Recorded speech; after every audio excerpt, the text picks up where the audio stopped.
Good afternoon, colleagues. This is meeting number 102 of the Standing Committee on Public Accounts for Tuesday, June 5th, 2018. I don't want to go through the summer of 2015 again. We are here today in consideration of Report 7, Consular Services to Canadians Abroad, Global Affairs Canada, of the 2018 Spring Reports of the Auditor General of Canada. We have with us this afternoon from the Office of the Auditor General, Mr. Michael Ferguson, Auditor General of Canada, and Carol McCalla, Principal. Welcome. And from the Department of Foreign Affairs, Trade and Development, we have Mr. Ian Schugert, Deputy Minister of Foreign Affairs, and Ms. Heather Jeffrey, Assistant Deputy Minister, Consular, Emergency Management and Security. And so we'll go into, we'll turn the time over to our Auditor General first, and then we'll hear from the Department, and then into the first rounds of questioning. Welcome, Mr. Ferguson. Thank you. Monsieur le Président, je vous remercie. Mr. Chair, thank you for this opportunity to discuss our report on consular services to Canadians abroad.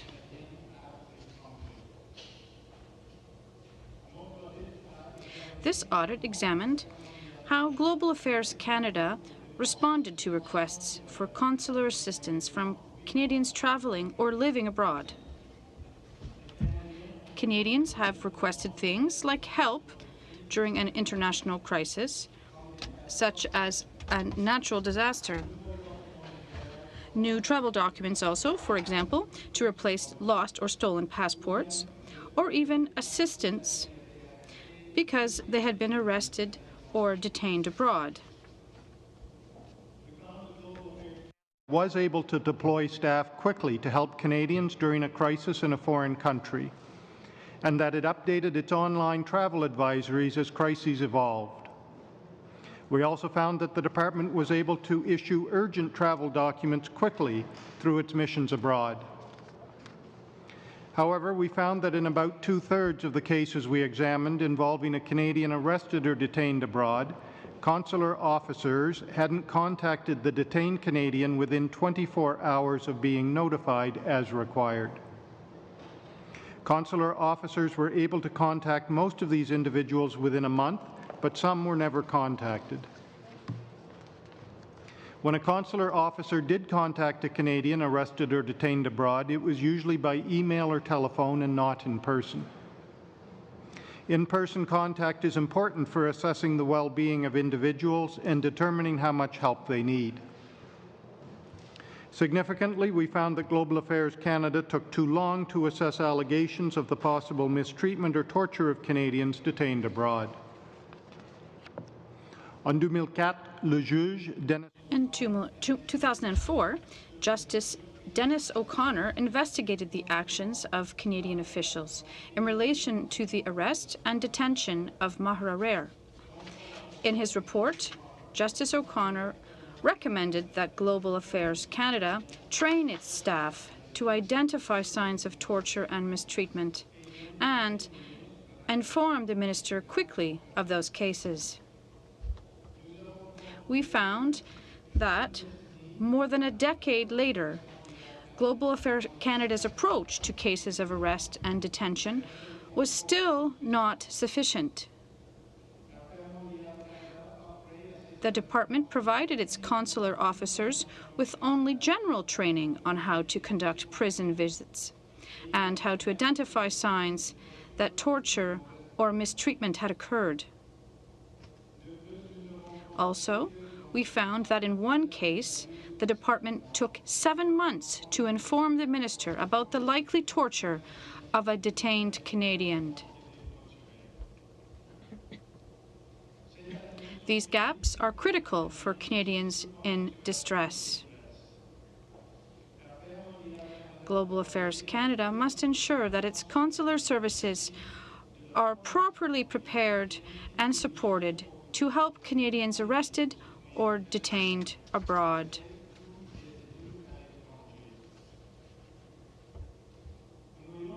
Service provided by missions abroad, we found inconsistent performance. For example, 4 of the 10 highest volume missions didn't meet their performance targets for the timely delivery of regular passports. Also, Global Affairs Canada didn't allocate its resources to adjust to varying workloads at its missions to ensure an effective and consistent level of service. Finally, we found that Global Affairs Canada didn't track the performance of most of its consular services because of poor data quality. This lack of tracking made it difficult for the department to know whether it was deploying its staff in a way that best delivered the services that the government had promised to Canadians travelling or living abroad. We made 7 recommendations, and Global Affairs Canada agreed with all of them. Mr. Chair, this concludes my opening remarks. We would be pleased to answer any questions the committee may have. Thank you. Thank you very much, Mr. Ferguson. We'll now move to Mr. Schubert, please. Thank you, Chair, and in a strange sort of way, it's always a pleasure for me to come to public accounts. And I do want to thank the Office of the Auditor General for this important audit, which, as always, will enable us to improve our consular services to Canadians. As Deputy Minister, I also want to convey my profound respect and gratitude to consular officers at headquarters and in missions around the world for the dedication, the compassion, and the competence that they exercise on behalf of Canadians. Let me give you, to begin, some contextual data that will shed light on how Global Affairs Canada provides consular services to Canadians abroad. À mesure que voyager devient plus facile, global trends mean that travel has become easier and more affordable. As a result, Canadians are vacationing and studying and living abroad, and even studying, retiring, and simply living abroad in even greater numbers. An estimated 2.8 million Canadians currently live outside of Canada. And Canadians made 52 million trips abroad in 2016, which represents an increase of approximately 4% from 10 years ago. In our 260 points of service around the world, there are more than 850 officials who either wholly or partially are responsible for providing consular services to Canadians. For Global Affairs, serving Canadians abroad is a major function of the department. Variety of functions. It includes issues as varied as providing travel information about foreign countries to help Canadians make safer and smarter travel decisions, visiting Canadians detained abroad, assisting with the identification and repatriation of deceased Canadians, and seeking clemency for the death penalty of Canadians detained abroad and under that prospect. We also provide services on behalf of other government departments, such as processing of applications for passports or for citizenship certificates, which are proof of citizenship. We've seen an increase in the request for consular assistance by Canadians abroad. Consular officers opened over 277,000 new consular cases in 2017, an increase of 4% over 2016. The majority of cases, about 98%, are of a routine or administrative nature and are typically resolved quickly and directly at the diplomatic mission. The remaining 2%, that's roughly 6,000 cases every year, require complex interactions involving intensive engagement with local authorities and host governments. At the heart of every consular case is a personal situation involving a Canadian citizen abroad and a network of consular officials who are ready and proud to help. I can assure you, members of the committee chair, that we make every effort to contact our citizens who are arrested or detained abroad as soon as we are informed. Frequently, challenges with access and difficult local context must be overcome. we are always looking for ways to improve. And to ensure this, we will be putting in place additional training and introducing new tools to improve monitoring and service delivery. We recognize the need for targeted training for consular officers to allow them to calibrate their response in light of the different operating environments where they work, sometimes with multiple police forces, immigration officials, prison authorities, regional and provincial governments, as well as the specific context of each case. These responses can put consular officers in difficult situations, and we are committed to ensuring their safety and that of the Canadians that they're assisting. We have already piloted enhanced training in regard to the safe conduct of prison visits, and we will extend this to all consular officers. We have also begun the process of modernizing our case management information systems, which will further enhance the quality control and monitoring capabilities, improve our data quality, and reinforce the application of consistent service standards and the documentation of these efforts, all issues to which the Auditor General has just referred. Global Affairs Canada takes allegations of mistreatment or torture by Canadians detained abroad very seriously, and we consistently take immediate steps to address such allegations.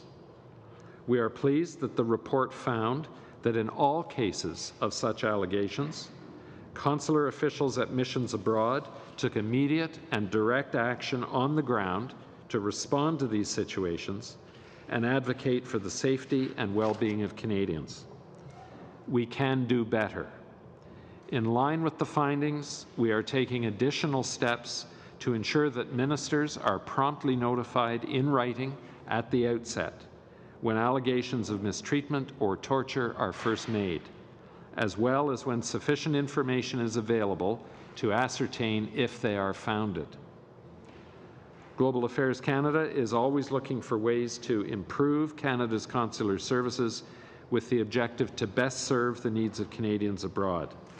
This is a constant process of improvement based notably on the experience of our consular officers, the feedback of clients, and our analysis of trends. Les services de passeport sont un autre. Passport services are another example of this trend. For example, in the year following the implementation of the electronic travel authorization requirements, many Canadians resident abroad needed to acquire Canadian passports.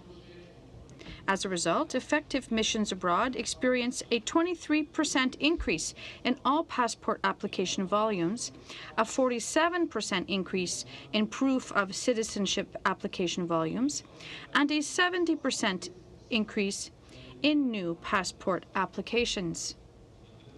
In 2017, Global Affairs Canada opened over 204,886 new cases for passport services.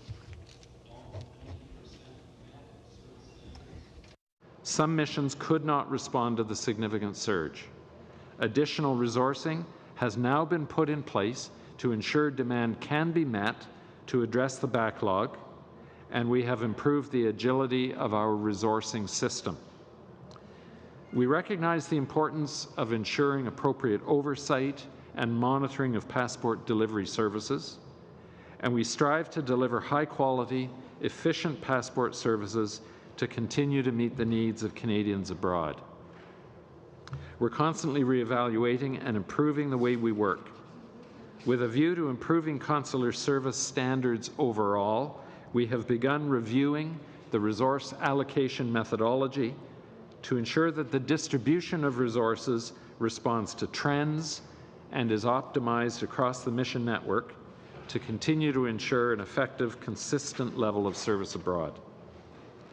We're pleased that the Auditor General recognized the Department for its successful consular assistance during international crises, including promptly updating our online travel advisories so that Canadians have access to the information they need to make smart travel choices.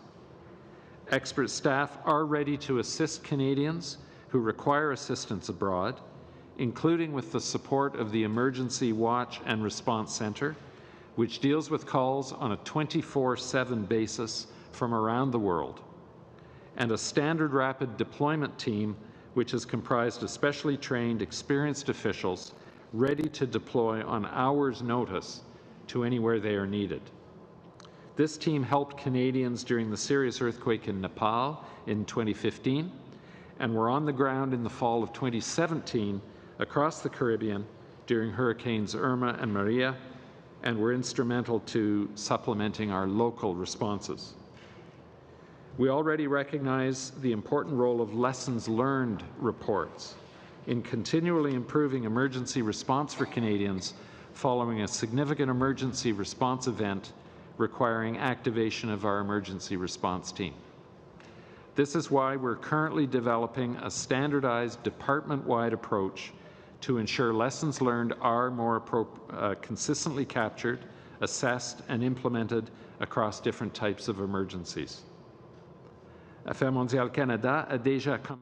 The department has already begun to implement strategies to better target communications to Canadians.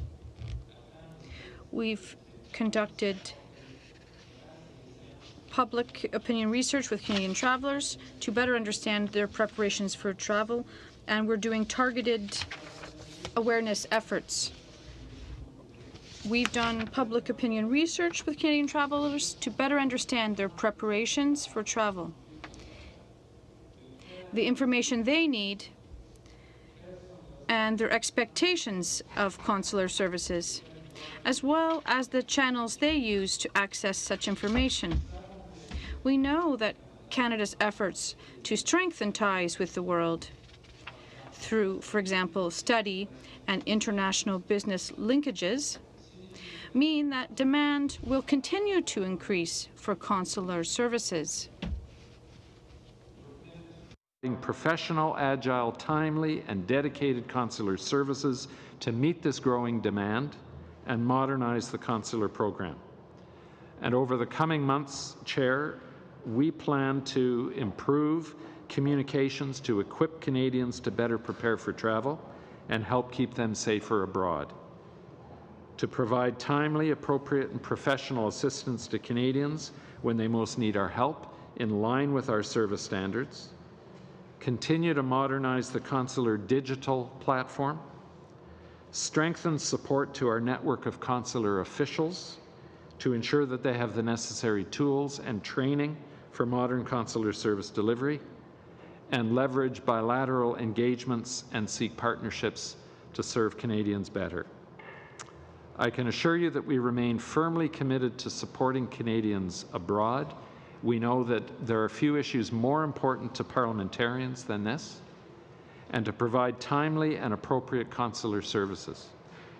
Je tiens à remercier les membres du comité de leur attention. I would like to thank committee members for their attention, and I'm happy with my colleague, Mr. Jeffrey, to answer any of the questions you may have. Thank you very much. Mr. Sugart and Mr. Ferguson. I think today's subject is one that is of a lot of interest to a lot of our members of Parliament, because most members of Parliament have received that call, either from a parent or from someone in another country, and so I'm sure you're going to face some good questions today. And the first one we're going to turn to is our Vice Chair, Ms. Mendez. Thank you very much, Mr. Chair, and thank you for being here, all of you. It is always a very interesting subject, because all of us have indeed constituents who, one way or another, need consular services abroad. I do join Mr. Sugart in congratulating most of our consular services for their exemplary performance of duties. I think we have perhaps one of the best consular services in the world. Generally speaking, we have lacks, and I do thank Mr. Ferguson and his team for pointing them out, so we can always do better. As our Prime Minister is so fond of saying, we can always do better. There is one thing that struck me, and honest to God, it was a surprise for me in your report, Mr. Ferguson, is that on 7.4 of the report, you state that the level of consular assistance that Canada provides at its missions abroad is discretionary. that means it's not mandated by legislation. And I wonder if this, either for you, Mr. Sugart, or for you, Mr. Ferguson, if you find this to be a weakness of our consular responsibilities, or if this should be something that we should address. From my perspective, I really can't comment on it. I guess that's it's government policy how it wants to approach these types of services. So whether a government decides to put it in legislation or deal with it in another way, that's really up to the government to decide. So it's not something really that I have a position on one way or the other. Thank you, Mr. Sugart. And as a public servant, of course, I would echo that.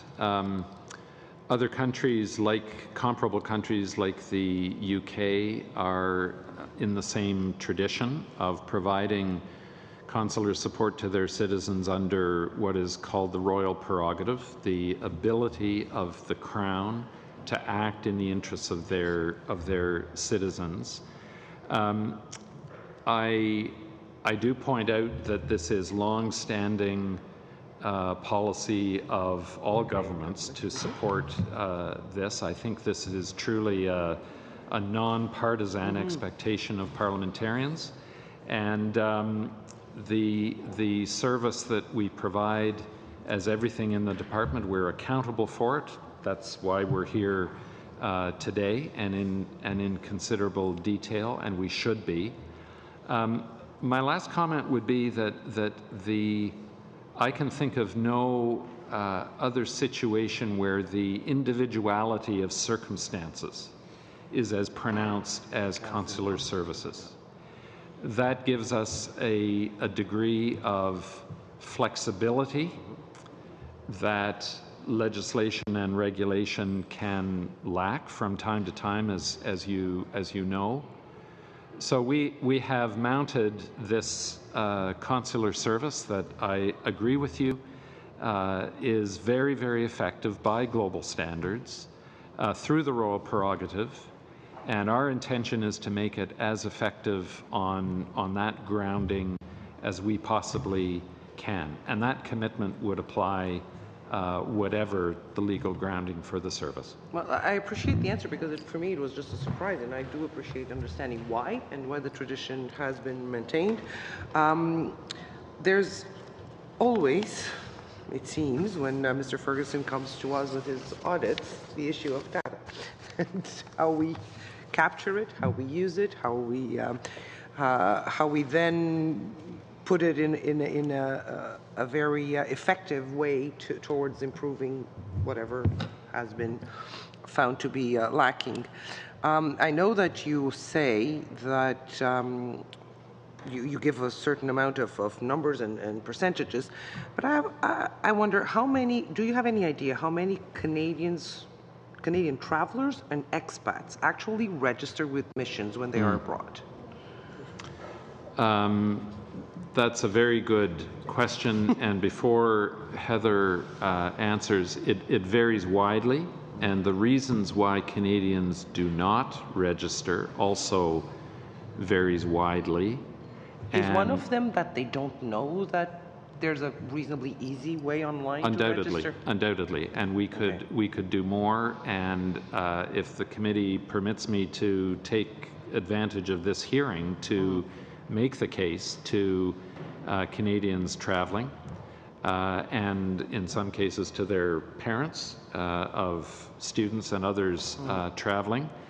That service is available in all of our missions. We believe that it is very, very important, particularly in places that are somewhat more dangerous to visit, and in situations where they may become ill, or there's an accident, or there is a natural disaster or a local crisis.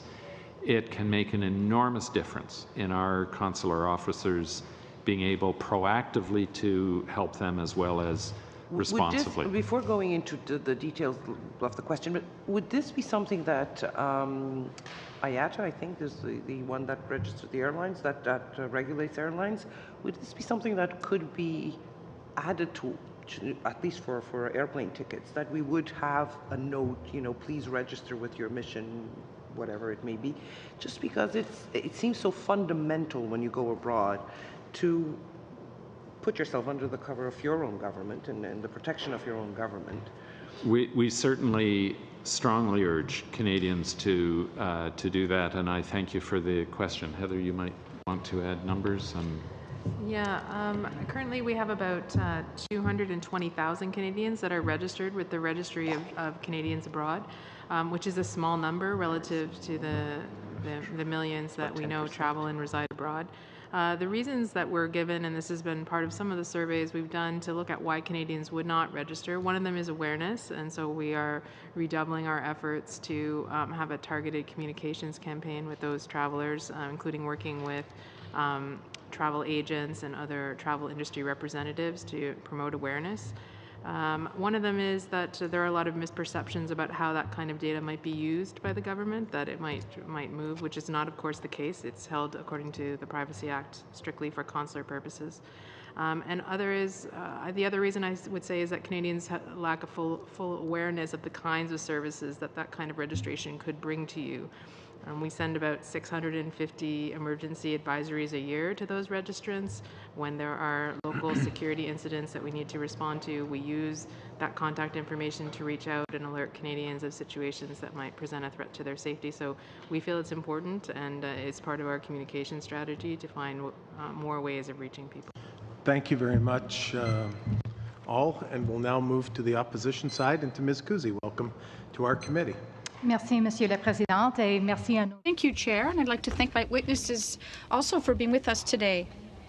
Consular officer for over a decade at Global Affairs Canada, having served as our consul in both El Salvador as well as Dallas, Texas. El Salvador under Madame Alar Gomez, and Dallas, Texas under Paula Cardwell Saint-Ange, also with temporary duty in Argentina under Jamie Bell and Yves Gagnon. So I'm very proud to have a proud history with Global Affairs Canada. I noticed the audit report concluded that your department did not have the performance information necessary to ensure it adequately responded to requests for consular assistance from Canadians traveling or living abroad, as you indicated in your overview, Mr. Shugart. As a result, Global Affairs Canada could not ensure that services were effective or appropriate. That is a direct quote from the report. So, Mr. Shugart, I would be interested to know, how could this government not mandate these performance standards, leaving both your department and, more importantly, Canadians vulnerable? Yes, I think that, as we said as the Auditor General said, we accept that finding, and in our management plan, we are putting in place the measures to correct that. I think the issue of performance data is one that is fairly widespread across government. I think it's a general problem that we have of focusing on doing the task and neglecting the data systems that will allow us to track, to know with precision how well we are doing, and it frequently takes the Auditor General and his team to bring this in precise areas to our attention. That chair and members of the committee is not an excuse. I think it is an explanation of a tendency across government departments.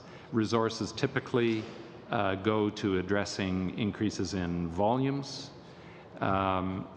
One of the concerns that was expressed was that we have not more recently reviewed the service standards so that they are in line with reasonable measures of performance, and we've committed to adjusting that as well. Thank you very much, Monsieur Shugart.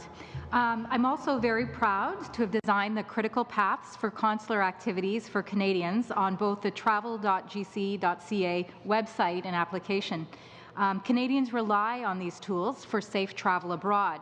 However, the audit report also indicated that mandatory cyclical reviews of its online travel advice and advisories were not always completed on schedule. Mr. Shugart, how could the government not mandate this critical task, leaving Canadians with incomplete information prior to making critical travel decisions, please? Yeah, thank you very much. We were pleased that the audit report did find that in response to crises or changes in the local context, that the travel advice was updated. We maintain a 24/7 capacity here in Ottawa that is connected to the situations on the ground, and in the middle of the night, on the weekends, whenever events happen on the ground, the advice is updated and it is continually maintained in line with the local context. Where we have fallen behind and where the Auditor General pointed out we need to do better is in the 18-month cyclical reviews, looking at each country in its holistic state, all of the different pieces of advice to make sure that there are no inconsistencies. And we have, as a result, put in place additional capacity to ensure that we achieve that standard and reduce the backlog. Thank you very much, Monsieur Président, and thank you, Madame Jeffrey. On several occasions abroad, I recall visiting incarcerated Canadians in El Salvador, Paraguay, Montevideo, to ensure their basic needs were being met, and in some cases, a fair judicial process in court. Yet the audit report indicates that Global Affairs Canada officers were not always able to contact Canadians who had been arrested or detained abroad within its service standards, and furthermore, case files often provided no explanation as to why no contact was made. And I do recognize, Monsieur Shugart, that it almost takes as much time to enter the data after the fact of having performed the act. But it was also found that the level of consular assistance varied from one case to another. It was not consistent. So, Mr. Shugart, can Canadians feel safe abroad under this government, knowing that the uncertainty that exists for timely assistance should they become incarcerated? Well, Chair, I think that Canadians should feel reassured as a result of this audit and of the department's response to it, and of the facts that we have tabled about our response to Canadians in detention. Of the highest commitment, I would say, not only of this government, but of any Canadian government, to meet their needs and respond to their situation. You are quite right that there are gaps in the case files, sometimes because of the burdens that consular officers will face. The completion of the case file can be put aside while the management of the file is pursued with local authorities and so on. That shouldn't be the case. In a perfect world, that the data would not be included in the file. I think that it is a situation that naturally arises on the ground in the press of these situations. But we have responded to that by improving the training of consular officers in a network as broad as ours, in the huge variety of circumstances that Canadians will face. This is a significant undertaking to ensure that discipline is consistent right across the network. That is our objective, though, and that is what we will be setting out to do. Thank you very much, Ms. Guzzi and Mr. Shugart. Pleased to have Mr. Garrison with us here today. Mr. Garrison, you have 7 minutes. Thank you very much, Mr. Chair, and I thank the witnesses for being here today. And I do thank Mr. Ferguson for the work that's been done on this audit. And while I would agree with most Canadians, the general record on consular services is very good. I would have to say that I'm quite disturbed by the findings on the treatment of Canadians arrested or detained abroad. I actually think this is an unacceptable finding. And I say that as someone who, before I became a member of Parliament, worked as an international human rights observer. I have done prison visits in Afghanistan, Indonesia, the Philippines, and also in Canada. And I have been in a position of advocating for improved treatment and negotiating release for those unlawfully detained. And so I find some of the things that are in this report, even though it's presented in very mild language, actually quite disturbing. When you say that we have maybe 1,600 arrested or detained in a given year, and we say that less than half are contacted with 24 hours, and we say that most of them are not contacted in person, that means we've got over 1,000 Canadians at some point in the year that weren't contacted within 24 hours, which is the critical period in detentions. And if you go further in the report, it says in the sample about 5% were not contacted at all, which would mean we'd have up to 80 Canadians during the year never being contacted by their government when they were in detention. So I don't think this is a very good record, and I want to ask some questions, I guess, to try and get at that. And I guess my first questions are about the study to Mr. Ferguson. You focused here in the report on one part of the contact with those arrested, but in section 737, you talk about consular services also meaning informing family members, advocating for fair treatment, and advocating for general well-being. So did you study the record on those, or was it merely focused on the first step of that, which is contacting the Canadians who had been detained? Because I don't see the evidence of that in the report. So I'll actually ask Ms. McCullough to respond to that. We did focus in on the initial contact in 24 hours and then the ongoing contact for those who were imprisoned longer than a week. In order for the consular officials to then make contact with the family members and advocate on their behalf, they are required to obtain consent. And we looked in those cases to see that the consent had been provided, and then what did the detained people ask for. In some cases, they didn't want to have the consular officials to advocate on their behalf until perhaps they were released, but we did look to see that the consent was provided. We did have trouble locating that in many files, and we did have to do a significant amount of follow-up with global affairs officials to get that documentation. So again, that speaks to the quality of the documentation in the case management file, and that this should be something that is regularly reviewed and studied by, or observed, the performance should be monitored by global affairs officials. And of course, I do accept that the priority has to be on examining those contacts in the first 24 hours because they are critical. But I guess I can imagine a world in which you might do better on all the rest of the things, but it's not the most likely world that you would actually live in. If you don't do very good on the initial contact, I'm worried about the record on the rest of these things. Did you find that the same service standard was being applied in all countries where people were being detained or arrested, despite the very large differences in the amount of risk that detention or arrest would constitute in various countries? In other words, is there only one service standard? There is only one service standard. The 24-hour contact is the same regardless of what region of the country you're arrested in, or region of the world you're arrested in. What we looked to see was, did they make reasonable efforts? So in some cases, they were denied access by the local government, but we looked to see that that was documented in the file.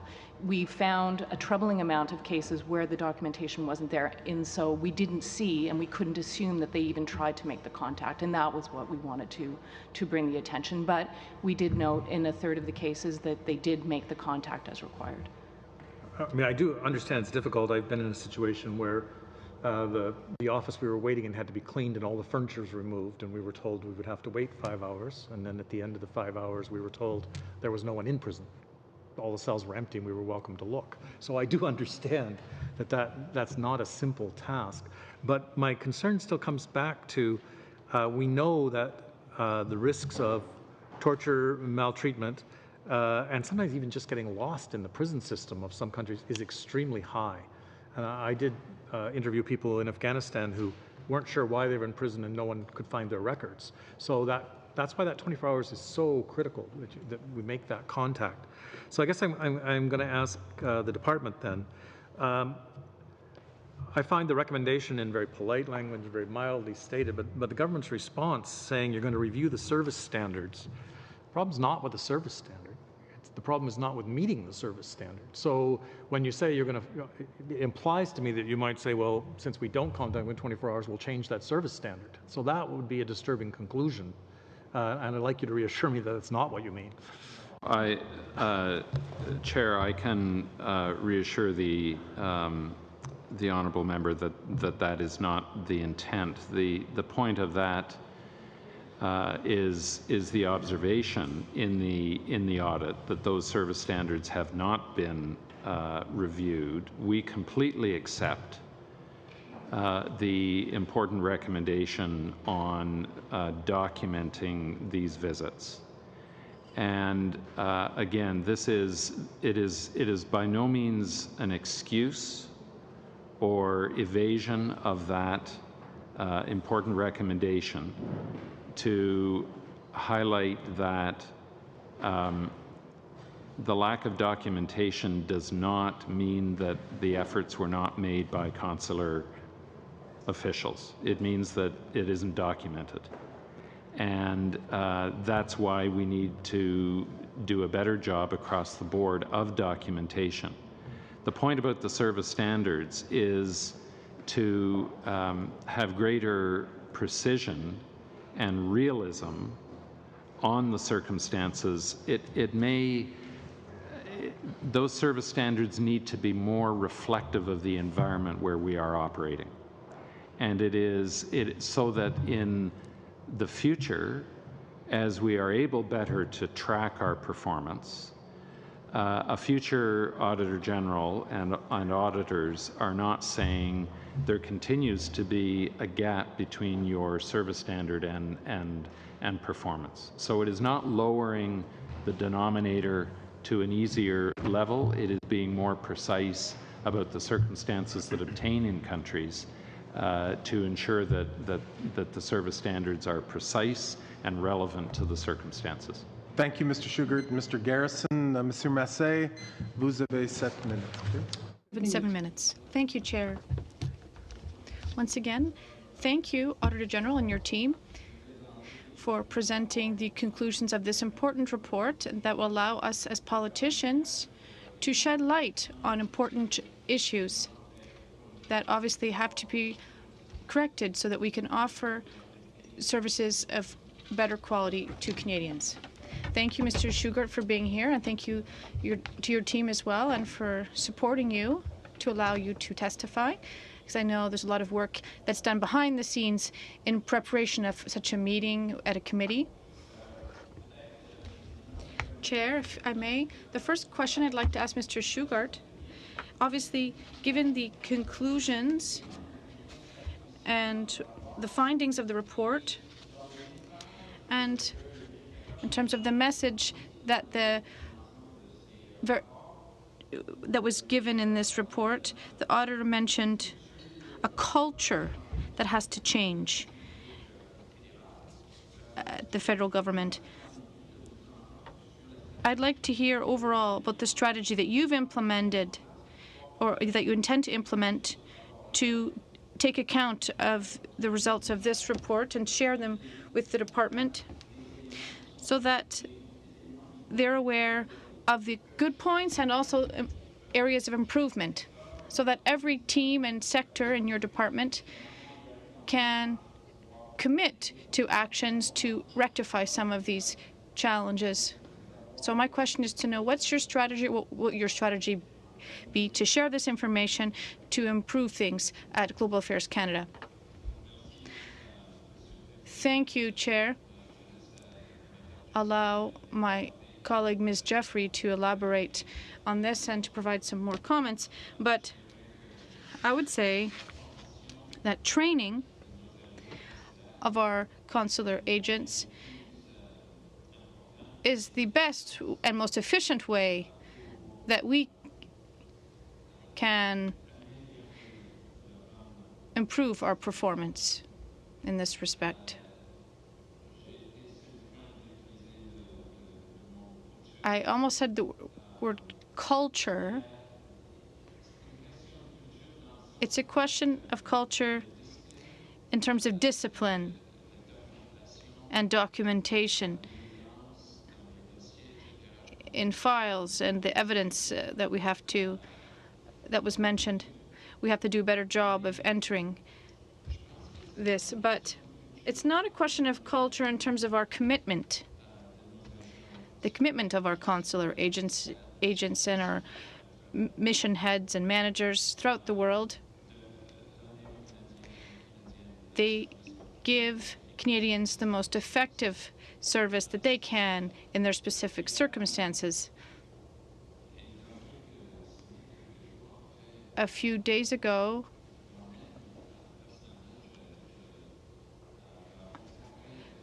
I had a meeting, or I will have a meeting with my colleague. I'll meet with the consular team here in Ottawa to encourage them and to discuss their experiences and their challenges, to discuss all the trends and their questions and all their preparations. So I have no doubt with regard to the commitment of our consular agents that they are trying to provide the best possible service. But we have to give them the necessary tools for communication and training for visits, prison visits, for example. We have to be able to support them to provide these services as best possible.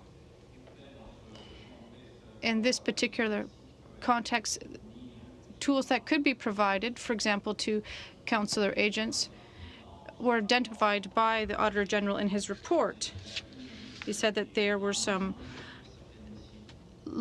things that were lacking in the performances of some missions. 4 of 10 missions with the highest volume of work did not have performance targets. And in 90% for passports, in this case, have to be provided within 20 days. There were changes in terms of the administration or Canadians who wish to travel. For example, there's ETA, and this created significant pressure on the system.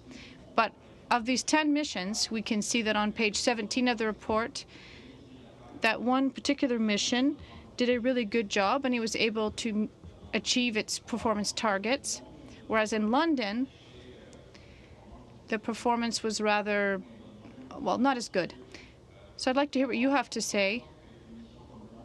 How come a mission such as London versus Hong Kong, how come it can't meet its performance targets? And what are the corrective measures that you're going to take to correct this situation? The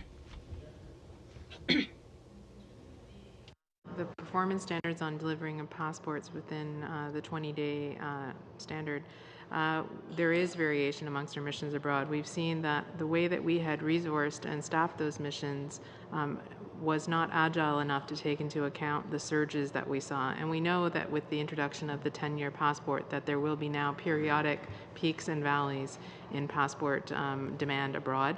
And we have to adjust, and we've begun to already adjust our resourcing system so that we can respond with additional surge capacity. We're moving to a multi-year agreement with IRCC that will allow us to put in place longer-term resources to adapt to peaks and valleys with surge capacity for summer staffing and other peak travel periods when we know passport is going to surge. In some missions, they had enough capacity to redirect, to try and absorb, and in some cases, they moved that capacity from other types of services that they might have been providing. So what we found in general is that it was more difficult abroad to have enough flexibility because of trying to find bilingual, trained people to deliver passport services, which are so important and need to be done in a rigorous way. So we're putting in place a new system to try and do that because we know that from now on, apart from ETA, there are going to be fluctuations in demand, and our system needs to be more flexible. Thank you, Mr. Messe. Before we go to Mr. Nuttall, I'm just wondering if you can give maybe Canadians out there that are viewing this or that may want to come back to this. We've talked about members of Parliament getting the call from family members, and I've received that call, Christmas Eve or during the Christmas holidays. And I guess if you have a difficult time responding within 24 hours, are you always being notified within 24 hours?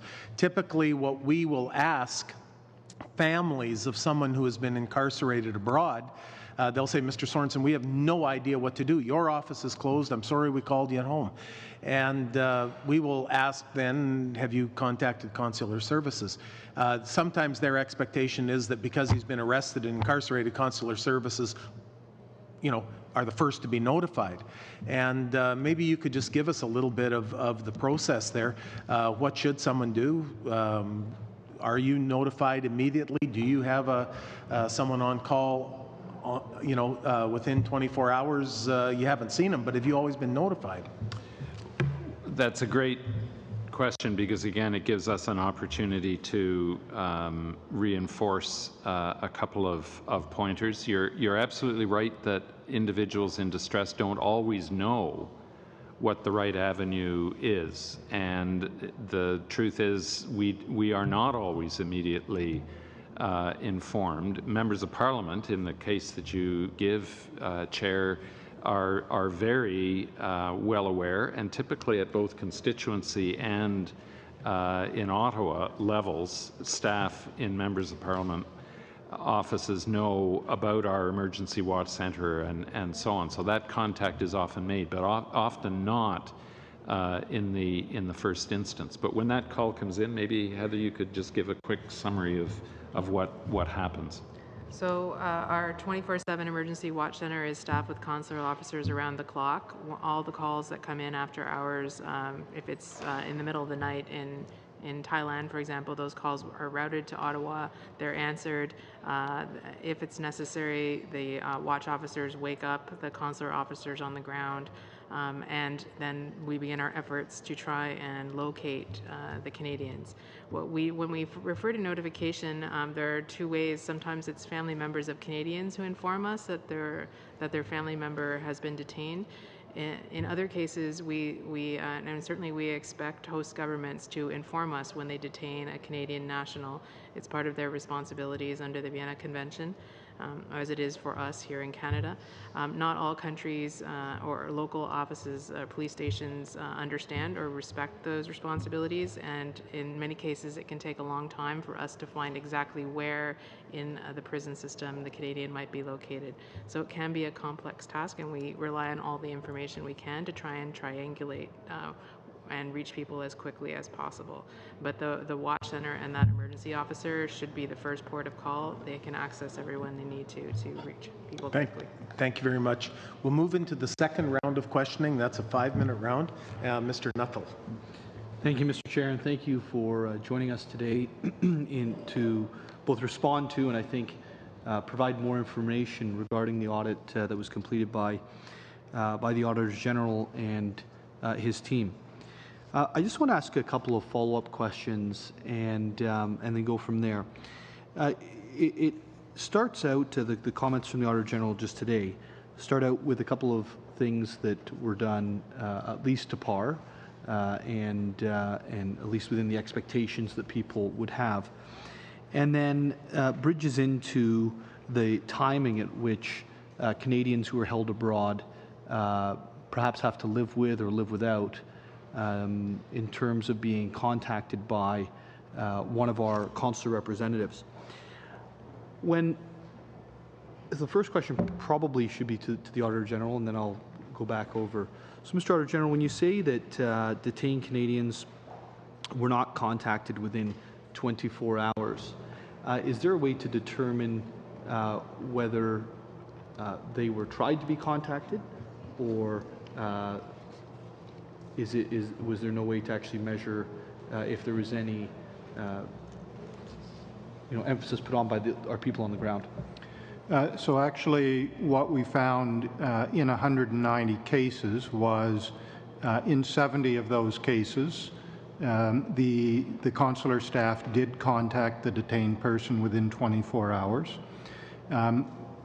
In 10 cases there was no evidence that they ever contacted the individual, and in the other 110 cases they didn't contact the individual within 24 hours, but in about half of those cases they had documented that they had tried to get a hold of them within 24 hours. So out of the 190, I guess you could look at it as 70 cases where they actually did contact them, and 55 cases where they tried to contact them and they documented the fact that they had tried to contact them. Thank you. And so then over to Mr. Shugart and Ms. Jeffrey. The measurables are in place here, which in terms of what your goals are to contact detained individuals, you have those internal expectations that you clearly communicate to your staff on the ground. How often did you use the information to either retrain or retool or move resources around? And I'm not talking about in the case of a surge, maybe there's something happening in like what we saw in Honduras about 10 years ago.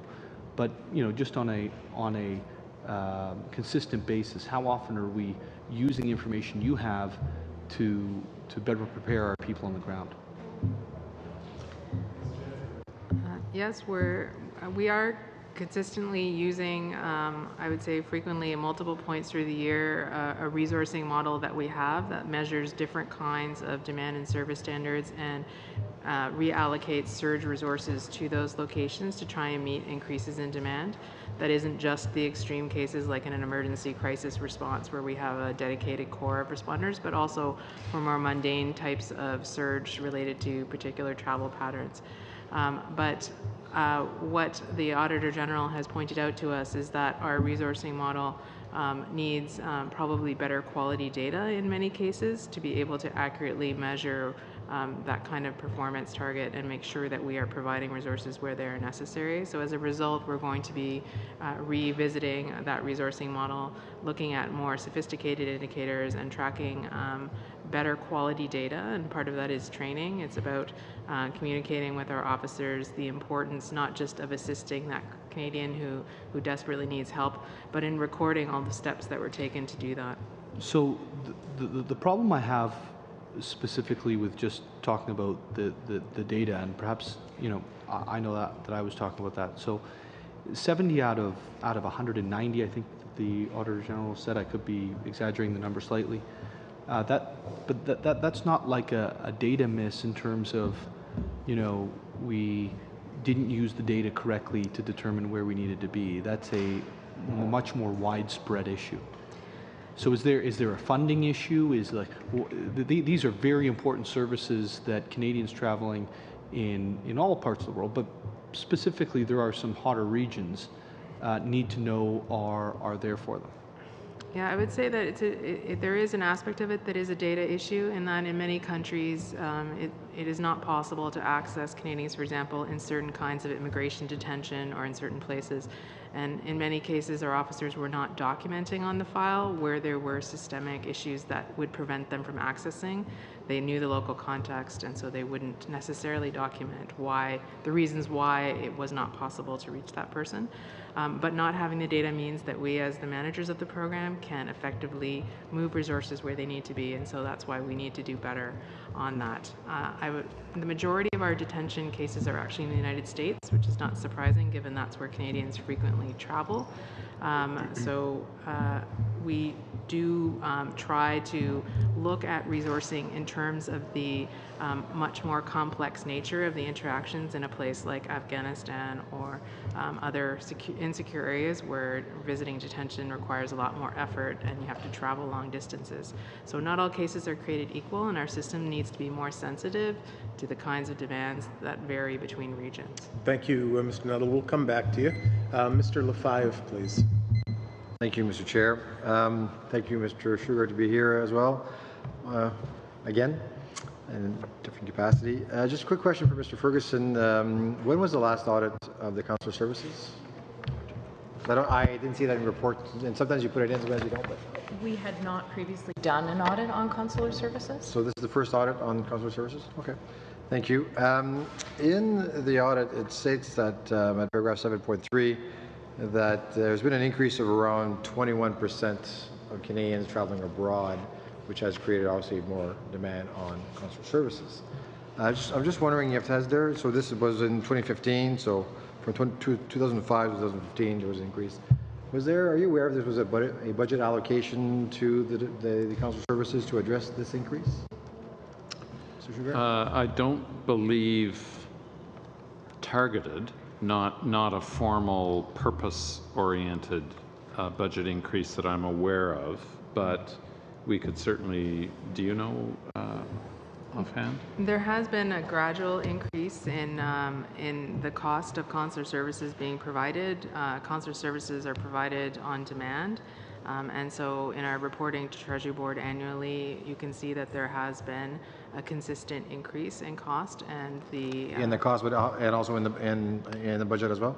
Yes, and that comes from the reference levels of the department. Okay, thank you. Now, just with respect to, I think a theme that we've heard, Mr. Garrison, Mr. Messé, with respect to individuals being detained, Canadians being detained abroad, and the concern that I share with my colleagues is that in the Auditor General's opening words, you advise us that in 2004, Justice Dennis O'Connor made the investigation with respect to the Arar matter. And in his report, he recommended, and this is back in 2004, that the Global Affairs Canada train its staff to identify signs of torture and mistreatment and inform the minister as quickly as those arise. And I'm looking at your recommendations, Mr. Ferguson, and the response. This is 2004, and we are now in 2018. The audit was from 2016, 2017. But basically, it says that the response from the department, after being recommended by the Auditor General, that more training be provided. And the response from the department says the department has already piloted an enhanced training program. However, a process will also be put in place to ensure that officers are fully trained, including the arrest and detention cases. So we're looking 14 years later, after a report has come out, to say that we should better be training the consular officers across the world. Why do we have this gap, I guess? Or why is this a recurring theme, I'm assuming? So what is, again, why is this still a problem today, 14 years after a report has come out telling you to address this? Well, first, I can't comment on that whole intervening period. Secondly, the Justice O'Connor's report certainly had an impact, was widely known. Its implications were very clear. There would have been on the ground much greater attention given by consular officers to the issues that Justice O'Connor raised.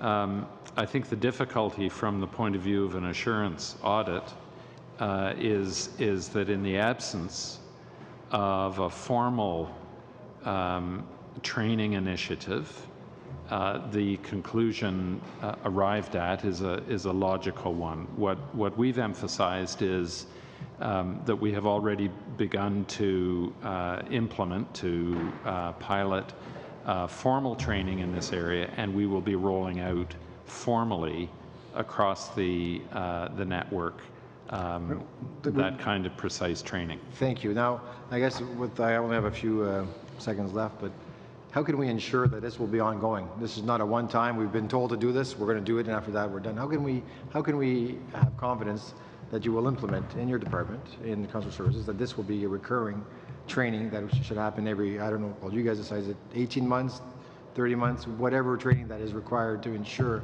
that this is constant, because there's a turnover, I'm assuming, just like everywhere else, of personnel. So how can we ensure that this will be addressed and that this will not arise again?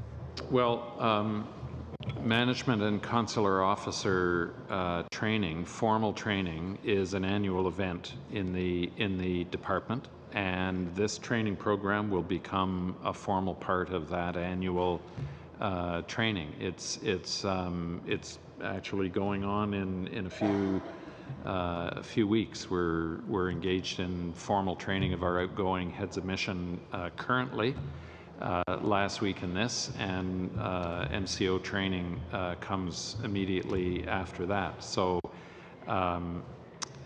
our training program will be available for scrutiny at any time in that regard. Thank you. Just as a follow-up before that, again, I can steal from Mr. Nuttall's time because he's from my party, but I would never do that on the other side. He asks about the training, and you talk about the training, but does Global Affairs Canada have an internal audit process? Because they've never really, the consular services has never been under a full audit by our Auditor General prior to this. Do you have adequate internal audit processes? Yes, we certainly do, Chair, and I don't think you've stolen from Mr. Nuttall. I think it's maybe a repayable loan, but we have internal audit and evaluation. And in fact, we've had an evaluation of the consular service done within the last year, and that is posted on our website. So internal audit in departments is under the authority of the Deputy Minister. We do not have currently an internal audit on the consular program, but it would be a fair subject. I don't think we would do it in light of the work the Auditor General has just done. The Standing Committee of the House is also doing a study on the consular program, and as I say, we did an evaluation of the program, which is now publicly available. So just so I understand this, Global Affairs has an internal audit process, but not one specifically to consular services? Correct. So do you think that would be a possibility? And if you've had an internal audit prior to this, and if it reaches somehow into consular services, has any of the concerns that the Auditor General brought out in his report been recognized by an internal audit prior to his actual report? I would have to check to see if consular services has been the subject of internal audit. I can tell you that the evaluation that we did of the program, and evaluations are different than audits, as the committee knows. They don't have the same assurance element, but in many respects they're similar in that they find often the same things. There is a great correlation between what we found in the evaluation conducted earlier this year, completed earlier this year, and what the Office of the Auditor General identified in their report.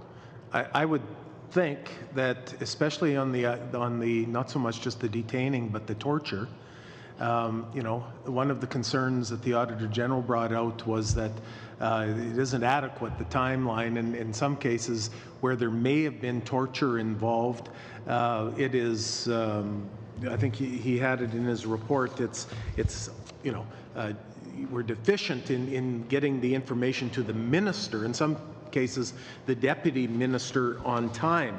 And so, I mean, over the last few years we've seen payouts to those who have undergone torture in other jurisdictions, and you know, if not for humanitarian reasons, certainly even just given the payouts that we've had, it should be something that you know, there's a little more with an internal audit that is keeping track of this, and the data is getting moved on. But anyway, we can come back to that. I'll now go to Mr. Nuttall.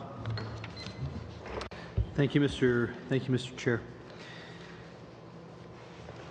And I actually did want to continue down the road we were going before, if that's okay, to kind of switch back. So, if the numbers are showing something as widespread as what's been reported in the audit,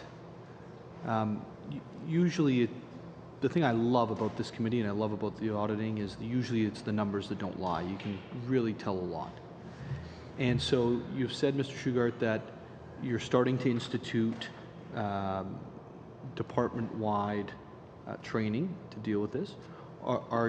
Is this training aimed at the front line? Is it aimed at support services in the background? Is there at least dual custody in place for each and every person who Consular Affairs or whoever it is on the ground is helping? The training will be very comprehensive. It will apply to all consular officers. You'll understand that the circumstance varies widely in our missions. We have some very small missions. We have countries where the ambassador is not actually resident. He or she is accredited to that country, and the mission presence is not there. It's in the other nearby country, all the way through to the major sites. And of course, we over time and in collaboration with our heads of mission, allocate consular resources appropriately. The increased data that we've committed ourselves to providing will help us to make more precise allocation of resources. Heather referred to that earlier. But the population covered by the training, either at mission or in headquarters, will be complete coverage to our consular offices. We want them all to have this specialized training, for example, in prison visits, which is very precise to that circumstance, as well as updated general training on all consular issues. But the problem is that if you take the Auditor General's numbers, and I'm going off the top of my head here, just recalling, if you take 70 and then you take another half of the remainder, there's 10 that never got contacted, and you take the half of them, which he said roughly half of them, were not documented, you end up with somewhere, even at that point, you end up with 120 out of 180, 66%, 190. It's just a low number. I'm not sure that training is necessarily just the answer here. And what I'm trying to get at is, what is the answer? Because every single audit that's done, the department comes in and says, "Oh, we're instituting that. We're dealing with it already." And I think that's a good thing. That's the way the process should work. And hopefully, it's not just lip service, and there's actually action to follow. Where I get concerned in audits is when the responses to them don't match actually the results that we've seen to date, because it may move it 5% or 10%. But in some of these cases, like one, the wrong case at the wrong time is a Canadian citizen in harm's way, severe harm's way. And that's what we're dealing with. So I just, what else is going to happen to fix this? And I know I'm at the end of my time, probably. 40 seconds. Are those the seconds? Yep. Are those the seconds I borrowed from you? Those are good. Those are good. Yes, yeah, I can answer that. I mean, you're right. There's a couple of different parts to it. One is training, and that's training offered not just at headquarters, but abroad in terms of specialized training in targeted missions where there are particular issues of mistreatment, but also online training and cyclical training. The audit found that 96% of our staff had been trained, but the problem is that our consular officers in particular spend large portions of their career abroad. They're not back in Ottawa, so we need to be more flexible in terms of how we offer that training. But it isn't enough just to have the frontline staff trained, and part of that is documentation, and part of that is the kinds of things, refreshers on the kinds of things to look for, but also the monitoring capacity at headquarters. So this is a program that has a management capacity at headquarters. Our systems are not as modern as they should be, and we're in the process of upgrading them to provide the kind of data and reporting and the real-time red flags that will pull up anomalies in the system, that will pull up patterns, that will allow us to generate the kind of analytics that we need to be able to have oversight of what's happening across the world. Right now, in the 2-year period, as we undergo this modernization, which has already begun, we will be putting additional resources that will be doing sampling, monitoring, looking at the data that's being put into the system, and doing it on a manual basis to ensure that this situation doesn't recur. Thank you very much. Mr. Area, please. Thank you, Mr. Chair. I would like to thank Mr. Sugart and his department officials for the excellent work they did yesterday. Yesterday, Air Canada flight from New Delhi to Toronto made an emergency landing in Moscow. And some of my constituents' family, they were in the plane, they were a bit concerned. They contacted me and I contacted the department. The way the department handled and kept the lines of communication open to us was also quite good. There's a good work done. I do have a question regarding permanent residents. Do they have the same access to the services in various missions abroad? Consular services apply to Canadian citizens. So permanent residents are not recipients of the same kinds of services. However, in cases of crisis, emergency, or where there are humanitarian considerations underway, we do our utmost to help.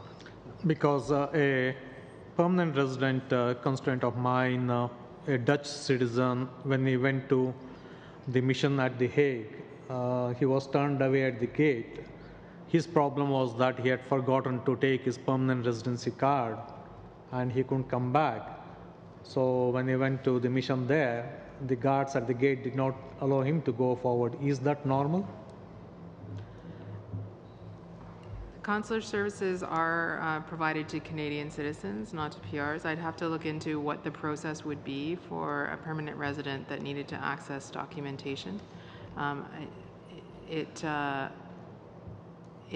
is a separate process and one that is treated in a different way. So that's it. Maybe. I think if we can expand that, put it on the website, what is a permanent resident can do in case they lose the document, that will be quite good. Mr. Sugat, you mentioned that 2.8 million Canadians currently live outside Canada. Where do you find the biggest concentration? Because that is close to 8% of our population, which is very, very huge. Where do you think these numbers are concentrated? Which parts of the world? Do we know? The United States would be the single largest. There would be sometimes that living is short-term and sometimes it's long-term. Okay, let me cut the chase here. We can understand the Canadians who have worked throughout their life here, who have paid the taxes, who retire in the United States or in the Caribbean, etc. We can understand that. And the people who go abroad to work, study, that portion is also we can understand, or who want to retire abroad. But what is the number of those Canadians who are Canadians of convenience, who came here, took citizenship, got their passport, and went back to whichever place they came from? How many do you think are there in this 2.8 million? I could not estimate that off the top of my head. No, I don't want to guess. I think that's a serious question. I think we also have to be careful from a statistical point of view on the definition. Citizenship is granted through a serious process, and I wouldn't be qualified to make a distinction between those who are citizens for one set of reasons and those who are citizens for another. I think that a more refined understanding of that. When you have a plan, you have a plan, a place like Florida where you got a lot of citizens spending their winter months, and you can expect the kind of services they required, the workload there, appropriately you'll do the staffing decisions. So same thing I think you'll do with other sun countries where south people go for vacationing. But are there countries where in your plan you had to staff depending on the number of Canadians living there, whether they are there for temporary reasons or for their long-term reasons? We would take into account the circumstances. We would take into account past volumes to predict what current and future volumes would be. There would be a number of factors that would go into that. And when we get to this 2.8 million number, there has to be a source. What kind of source was it? Where is that we can find out more in-depth details of this? Area, you can finish your answer. Well, I think we can follow up with some further detail on that and give you what we know by way of a breakdown into categories of. But to us, a citizen is a citizen, and we will give them the service that they require. Thank you. For any questions that may have come today and you are going to look into it a little bit more, I would just encourage you to email or write back to our clerk, and they'll be certain that we get that information before we go into our study. Mr. Garrison, please. Thank you very much, Chair. I want to return to the question of service standards for Canadians who are arrested or detained abroad. And I think for those who might be listening in, and for the record, it's important to note that a lot of times these are not tourists. These are people who have business to do in those countries, or they're visiting families. And I suspect from my own experience as an MP, we've had more problems among business people and people visiting their families than we have among tourists, even though we do have the occasional drunk driver in Hawaii who gets detained. So I think it's important to remember that sometimes people don't have a choice about travel, either for business reasons or for family reasons, that they need to travel. And they need consular services as a result of that. When we say that people are usually not visited in person, I guess my question would be, if you're looking at revising the service standard, might there not be a case for saying that, maybe the most diplomatic way would be that the default is that we attempt to see people in person unless a country is on a list where we haven't had problems. I know you would want to create a list of countries which cause problems, but there's certainly, it's a concern to me, and given my own experience of how those who are in charge of people in custody can manipulate the situation so that persons could not communicate with you or could not communicate their real situation through an email or even a phone call. It's very, very difficult. So I wonder whether we give consideration to perhaps having a different service standard based on the risk in detention in those countries. And again, I would suggest we do it by rewarding the good rather than labeling the bad. Yes, I can comment on that. The current standards for visiting Canadians in detention do vary according to region. So, for example, in the United States, which has a particular set of prison standards, the standard is 12 months, whereas in another region, we would visit every 3 months. But so we have 3, 6, and 12-month service standards according to the region. And I would add that one of the things that the Auditor General found in his report was that there was variation in service standards, and that there was not sufficient documentation provided about why that variation existed. And we would agree that it's very important to document the reasons why, but that there are also good reasons to have variation in standards. There are cases where individuals are very vulnerable because of the nature of their offense, because of the person that they are, who they know, and where they are being detained, and as a result, they need much more intensive consular intervention than someone who is in a prison system where rule of law is entrenched and where we are confident that that rule of law will be respected in their treatment. So yes, we do have that, and that would be part of the review of the service standards to make sure we're taking into account areas where Canadians might find themselves in greater difficulty. But is that for follow-up visits? Yes. Okay, so it's not for the initial contact. No, I think that for the initial contact, it is important to ascertain, to have that initial contact so that we understand the full range of circumstances. It's not possible to know that often from a paper file. It is important to have a conversation with that individual to hear about what their experience has been. So the default is that we would attempt to Yes. have personal contact with all of those people, because we're not doing that.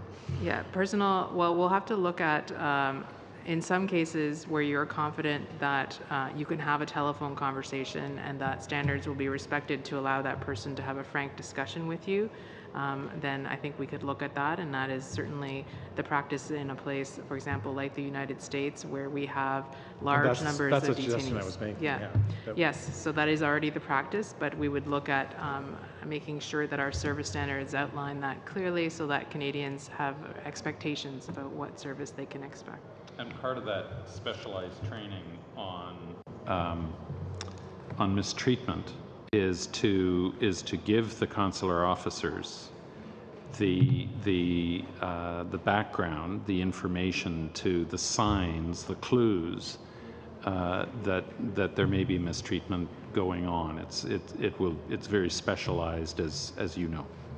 But of course, the very fact of being detained quite often has very severe consequences for people if they're doing business, or Yes. people who have children and have childcare arrangements that get disrupted. I mean, there's some very severe consequences, even if it's not from direct mistreatment while in custody. I was very happy to hear you mention the different circumstances of people, because obviously some Canadians are more vulnerable when they're traveling, and I belong to that category as a gay man. There's 74 countries where I don't visit. I try very carefully not to visit there, but not all of members of my community are that, I would call it, sensible or aware of their situations. So do you have protocols in place for, or if you know that a person is a member of the LGBT community, that different standards would be applied when they've been arrested or detained? So we have specialized travel advice for different types of communities that might find themselves in a particular context where they should be alert for potential threats to their safety or well-being. That can include young people traveling in some places, elderly, LGBTQ. There are jurisdictions where the rule of law, as we have in Canada, and respect for human rights are not observed. And so we have that advice. One of the recommendations of the audit is that we look for ways to provide that to people in a more targeted way. And it needs to be part of the documentation in our case system where particular vulnerabilities or threats arise, and what that means for the level of service and monitoring that those individuals should continue to receive. So it needs to be a much more tailored response, but in a documented way. Thank you very much. Time is up there. We'll now move to Mr. Chen, please. Mr. Chen. Thank you very much, Mr. Chair. I want to start off by thanking Deputy Minister Shugart and his team for their work. It's a tremendous undertaking to ensure the consistency and care that is provided to Canadians when they are abroad, oftentimes dealing with very time-consuming, complex situations regarding their health, well-being, and safety. And I want to thank the Auditor General and his team for pointing out some great areas in which we can do better. I want to start off by asking a question with respect to some numbers that were shared with us today. The Deputy Minister mentioned that in 2016, 52 million trips were made abroad by Canadians, and that represents an increase of 4% for the past 10 years. But in the Auditor General's report, paragraph 7.3, the AG makes reference to 55 million trips abroad by Canadians in 2015 and points out that that's a 21% increase from 10 years ago. So I know we're looking at different years, but I would suspect the jump that was recorded in 2015 and 2016 over 10 years would be similar. So I'm not sure who wants to tackle this, but one's 4% and one's 21%. That's the data that we had, and we confirmed it with Global Affairs on the number of visits abroad. And in that year, we didn't look more recently at 2016 data, but this was based, and we verified it with public information available on sites. So, I'm happy to review that, Chair, and give the members clarification. Mr. Chen. Sure, thank you very much. Now, moving on to the cost of providing consular services, the Auditor General noted that a service fee was set in 1995 of $25. That fee has not changed, and generally speaking, when it comes to, for example, applying and getting a passport at one of the Canadian missions abroad, there is a built-in service fee at cost recovery, and that is to ensure that the cost of service is being charged to those that are accessing the service. Why has that fee not been changed since 1995?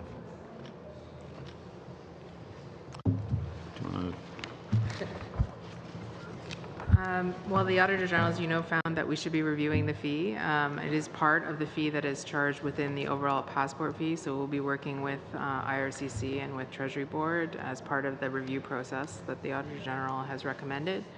The cost of consular services is funded only in part through that fee and in part through the reference levels of the department in combination. The consular services that are being provided have not been constrained, I would say, by the limitation of that fee remaining the same, but it is appropriate given what we see in terms of future projections of the demand for services to review how we're going to resource the program effectively going forward. Absolutely, because I'm hearing with more people traveling, 4%, 21%, but certainly an increase. There's a pressure and demand on the services that government provides to Canadians abroad, and it's very important for us to be able to ensure that fees are aligned with the services that are being received. When I look at Exhibit 7.5 on page 21 of the AG's report, there is a chart that shows revenues from consular fees, as well as the revenues, and as well as the cost of consular services, and there is a steep projected decline that will occur over the next 3 years in projected revenue from consular fees. What is that projection based on? And I'm hearing at the same time that there is going to be a look at what fees are being collected, but how is that data being extrapolated? I think as a general proposition, governments and government departments have a fairly high bar to achieve when they raise fees. Canadians would prefer smaller fees, and I think the government is sensitive to that, and it has to be justified by the data. And I think part of the conclusion of the audit is that we have not had the kind of data that we've been able to apply. Hence the new methodology and the data to support it. Do you want to comment on that projection? I think that's just a divergence of volumes and Yeah, so I believe revenue. the projection comes from the fact that the consular service fee of $25 has remained the same, irrespective of whether it was a 5-year or a 10-year passport that was issued. So with the move to the majority of Canadians taking on passports for 10 years, that leads to a significant reduction in the revenues because that $25 fee is being collected only every 10 years instead of every 5 years. So that results in the decline that you see. Comment on that? Mr. Ferguson, please. Mr. Ferguson, please. So that explanation is right. It's the move from the 5-year to the 10-year passport. So as more Canadians move to a 10-year passport, and the $25 fee is only charged, at the passport, at the time of obtaining the passport, it's going to create that large dip in revenues. And you see in the chart as well that afterwards the revenues will start to go back up again. To be very thoughtful in how we approach this moving forward, because there's an existing divergence between cost and revenue that is further exacerbated by the fact that individuals now have passports that are that have a validity period for much longer, meaning that your revenues from those folks, unless they lose their passport, will be significantly decreased. How does the department, and I know you're working on a plan, but have you given any thought of that exacerbated effect in terms of revenue versus cost? Well, that will be the object of the exercise, not just that issue to account for volumes and so on, but on the specific fee. In effect, I think we'll have to agree with Treasury Board on what is a business model for that service to Canadians. Thank you. We'll now go back to Ms. Kuzi, please. Thank you, Mr. Chair. I'm very fortunate to have spent a year in that operations center on A2. I remember watching the sun come up over the river several times. Aussi, je vais prendre un moment pour remercier tous les agents. I'd like to thank all of the consular agents throughout the world. The department, without question. As a former officer of the platform branch and management consular officer, I understand the mission budgeting process across the mission network. It was concluded in the audit report that mission resources, as you mentioned, Mr. Shugart, were not aligned with workloads to ensure effective, consistent level of services to Canadians abroad. Mr. Shugart, how is it that consular service standards were not made clear by this government in an effort for your department to appropriately distribute resources across missions? Well, allocation of resources across missions is a complicated issue. Consular services would be only one element of that. Missions, as you know, have a wide variety of responsibilities. This is one of them.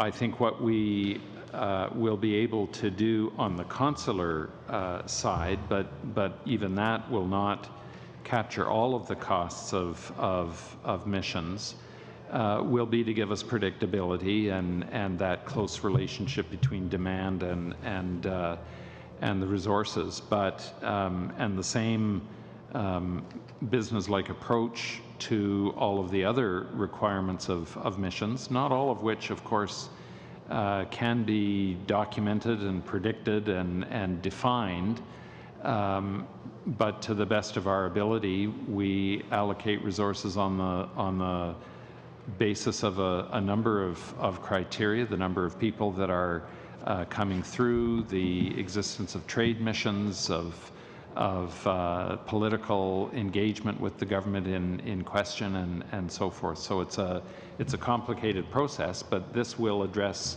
at least one major part of it. Thank you very much. My next question is Section 7.12 recognizes the Canadian Consular Service Charter.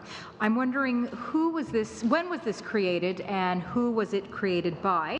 And my follow-up question to those questions would be in regards to the Traveller's Bill of Rights and Responsibilities, where this document is at, because certainly I believe a conservative principle is that certainly while individuals should be able to rely upon the government, there comes a point where they must take personal responsibility for their travels abroad. So regarding that, at what point or where is the Traveller's Bill of Rights and Responsibilities? In addition to my first two questions was, when was the Canadian Consular Service Charter created, and by whom was it created, please? Yeah, I'll have to get back to you, the chair, with the date of when it was created, but it was created by Global Affairs Canada in consultation with stakeholders to provide greater clarity about the list of the kinds of services that Canadians could expect as part of consular service. And the other question you had was about the... Sure. The second one was in regards to the Traveller's Bill of Rights and Responsibilities. The approach that we've taken to communicating with Canadians is about to look at the kinds of information that they will need in order to travel safely abroad, and the kinds of services that they can avail themselves of, and the kinds of information that they should factor into their travel decisions to allow them to have the safest, best travel experience that they can. So this is a communications effort in terms of providing up-to-date information on local context, and in an effort to provide preventative consular advice to Canadians. Thank you, Ms. Kuzi. Thank you. Now, Ms. Mendez, please. Thank you, Mr. Chair, and I have a very quick question, and it is a personal one. In 2015, May 2015, my daughter and her family were in Europe, and they lost their passports. Okay, so my son-in-law doesn't really matter in this issue because he was not a Canadian citizen, but my daughter and my grandson were. And this is a 7-month-old child. So they went to the embassy, the Canadian embassy, to get replacements, and it ended up costing them close to $1,000 for my daughter and my grandson. And they arrived back in Canada, and they had to replace them again. And my daughter had to replace it again 2 years later because they wouldn't give her a permanent passport until she produced proof of citizenship. I had no idea where her citizenship card was. She was 2.5 months old when she became a citizen because she was born abroad, but I was a Canadian citizen, so she did have a Canadian citizenship card. I had lost it. Anyway, just to make the story short, it ended up costing a fortune to replace those 2 passports, and I really don't understand why. Nobody was ever capable of explaining to me what those charges were for. And as far as I know, it's still going on, that it costs, 5 times, 6 times the cost of a normal passport to replace a passport abroad? I'm not familiar with the exact fee, so I'll have to get back to the committee about what the fee structure is for replacement and emergency passports abroad. The Global Affairs Canada is a service provider for Passport Canada in terms of the provision of passports abroad. Domestically, it is done by Services Canada under IRCC, which is the program authority. So the fees are set, and we administer those on behalf of IRCC abroad. I'm not familiar with the details of that case, but I will look into the fee structure and we'll it's get not back to the about committee. that specific case. Is it still the norm that when a Canadian needs a passport replacement, it costs them 5 times, 6 times the normal passport fee? I find that just outrageous. It's enormous. I'll have to look into what the exact fee structure is. As much as I do find the $25 consular fees too low, I do find this really quite outrageous. But that was it, Mr. Chair. Thank you. I think it's a good lesson for all of us that the passport is a precious item, and the loss of that passport, there's just a whole range of things that people do with a lost or stolen passport. And so, I think still the fees seem a little high, but it would be good information to at least know, although it's not fully your department, I recognize that. Mr. Garrison, please. Thank you very much, Mr. Chair. I have 2 questions that are quite unrelated.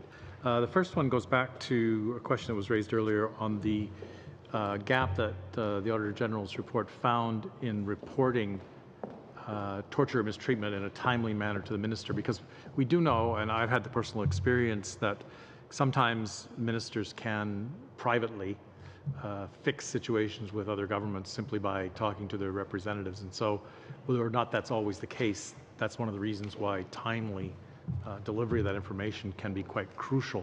So I wondered in the audit, was there any indication of a cause for those big delays? And then again, to the department, what's being done about that? We looked at the 15 cases that were where allegations of torture and mistreatment were made during our audit period. And in some cases, we found that it ranged to, first, they would need to assess the credibility, and it ranged between a couple of months to 6 months for that assessment to be made. And in most cases, it was because they needed time to gather the information, and in some regions, it took time to gain access to the detainee, and they had to work through the foreign government to be able to do that. So, according to Global Affairs policy, they will only formally inform the minister when there is a credible case that it is likely that torture or mistreatment or torture has occurred. And I was very encouraged to hear that the department now is moving to now inform the minister when there is an allegation that is made. So the intent out of the Mayara RAR was that it is important for the minister to be informed and thereby can make decisions about what action could be taken, because it is very serious when a Canadian abroad is mistreated or there is likely that torture has occurred. I would just add, Chair, that Again, part of this is a question of written formal notice to the minister. I can assure the committee that in many situations, in the absence of a formal notification, there is oral information provided to the minister. From a documentary point of view, it clearly is a better state of affairs to have that documented. That's important, and that we will be doing that. But again, the audit team was able only to deal with documentary proof for an assurance audit. We have regular briefings with minister staff in order to review consular cases. Any situations of alleged mistreatment or torture would be high on that list. The minister would be informed, but the fact that that is oral is not adequate, and that will be documented. Thank you. If I may, Mr. Chair. Yes. Thank you. Yep, you bet. Thank you, Mr. Garrison. That concludes. Oh, you had one more? Just one more. And I'm sorry. Yeah, go ahead. My chance to be positive here. So, in the last Parliament, I did make a request to the Minister of Foreign Affairs to add specific advice to the travel advisories for the LGBT community, and I wanted to commend the Department for moving very quickly to do that. I do periodically check, and the advice that's displayed there is accurate and timely, and so I want to thank the department for doing that. I have two small things to say about it. One is that you have to be pretty good at the website to get to that advice. So because it's in drop-down menus, it's a little bit obscure, and I wonder if the department could look at perhaps making it a bit more prominent, because it's very good information, and again, I congratulate you. The second one is very specific to the FIFA World Cup. There have been very explicit threats made publicly in Russia against the LGBT community, saying that these fans will not be welcome at the Cup and that they will be attacked. And in your travel advisory, it's not mentioned in the World Cup part of it, even though those threats have been very high profile and very public. It's left to the general advice on Russia. But what I'm trying to say is that you're doing a good job. Right. Well, thank you. I would thank all of you for attending today. I guess as a committee, we are taken by this taken quite, it was almost like a wake-up call to not our committee, but it should be to the public service. When you go through this Auditor General's report, and then not so much just looking at the report regarding consular services, but Mr. Shugart, as a deputy minister, I think there were other things in his report, and more specifically in his message, that that if I was a deputy minister, I would be paying very close attention to. And although it originally refers to the Phoenix Pay System and First Nations, Indigenous groups, he talks about incomprehensible failure in some case of governments to deliver. He also speaks about the culture of government, which is the departments. I mean, this is not the culture of the government that's in power. This is the government, the federal bureaucracy and public service. And in a former Auditor General's reports, he has talked about not delivering the results that we really expect for Canadians, and the focus sometimes is on the short term, but not the long term, so that Canadians can be benefited. We're pleased when we see that you have an action plan. We're pleased when we see incremental first of all, acceptance of his report, and then movement in your action plan. So I would just encourage you to take that action plan, as I know, because Mr. Shugart, you've appeared here before in other capacities, and we've appreciated it.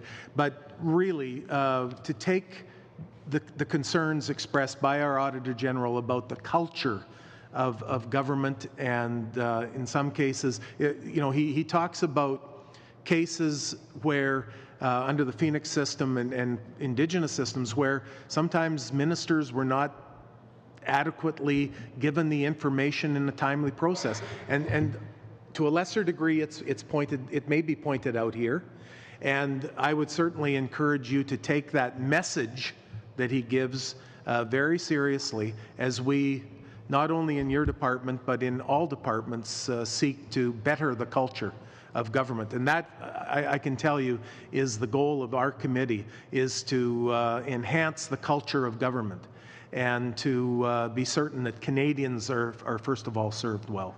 And so we thank you for the way that you serve. I see you want to make a... Could I make a short comment, Chair, yes. on that last commentary? The Auditor General knows my personal and professional respect for him, and I won't comment on the Phoenix audit. That's out of my swim lane. But I could indicate that I have had the experience of successful major projects and unsuccessful major projects. There are a wide variety of reasons for both. The successful delivery, for example, of the automatic enrollment of old age security recipients was a very successful project, major one. I can tell the committee and through you, Chair, that under both governments, I have personally had the experience many times of giving ministers unwelcome advice and welcome advice, good news and bad, and that is our responsibility, and deputy ministers are very well aware of that, and it is not always a comfortable responsibility to carry. But we do understand, and in my experience, follow that basic responsibility to tell the truth to our political masters, follow their direction, but tell them the truth and give them our very best advice. Thank you. And we will apply that commitment in this particular case as in all others. Thank you very much, Mr. Sugart. We would expect nothing less, and we appreciate that answer. We are now going to suspend. We have 10 minutes remaining. We're going to move into a very short time of committee business, so we will suspend and allow our guests to exit the room. Thank you for your testimony today and the answers to your questions. Suspended. Okay, tell them we'll go.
you.